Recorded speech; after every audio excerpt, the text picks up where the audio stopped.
That's a pretty dirty job, isn't it? I heard a woman across the way with a vicious case of couch ass say to the mover as he hoisted her hideous blue leather sofa from a second-story slider, and it made me think. What does a dirty job become? I mean, it could be argued that in the present condition of American capitalism, any time green paper or false credit changes hands, a job is being done that is, on both ends of the exchange, inherently dirty. But that's an argument for another debate, and I will thus leave it, for now, in the periphery. As I was overhearing this, I was knee-deep in a critical essay dense with requisite references, realizing that I was about to engage in a career as a professional name-dropper.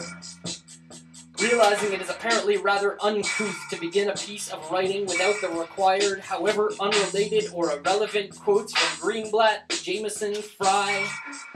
I was in the middle of thinking aloud, what the hell does this quote have to do with this essay, when my speaker shuffled to a song from one of my own recent records that someone had lately described as reminding him of the cacophony, the layers and spirals of sounds of standing in the middle of an airport tarmac without earplugs.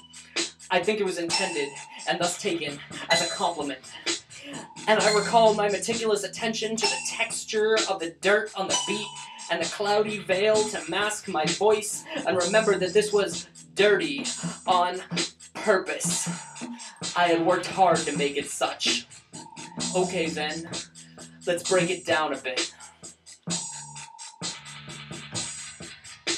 We work with words and noise and visual images, both tangible for their own sake, and the combined construction of all or parts of these things. We become, of course, compulsive multitaskers, obsessive interdisciplinarians. We are expected, at the same time that we even more expect ourselves to be, minutely specialized, while being at the same time back-breakingly diverse.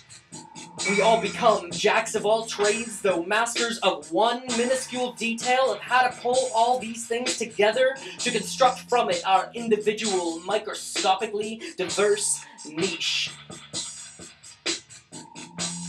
In most cases, our parents weren't circus performers. Even when they might have been artists, critics, musicians, whatever, they would never have thought to jump through the flaming hoops that we douse with oil and light ourselves. Can you look at me with an honest 21st century face, whatever that might mean, and tell me that these aren't pretty, dirty jobs?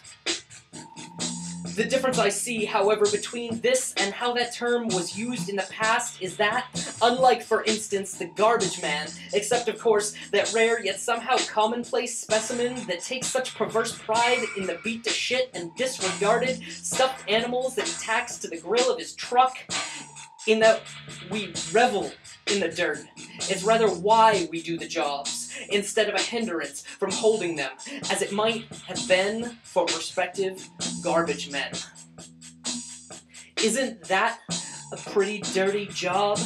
Said the woman with the couch ass, said to the mover as they watched me sitting on my patio, rapidly scribbling in the margins of my copy of a cumbersome anthology of the complete works of Milton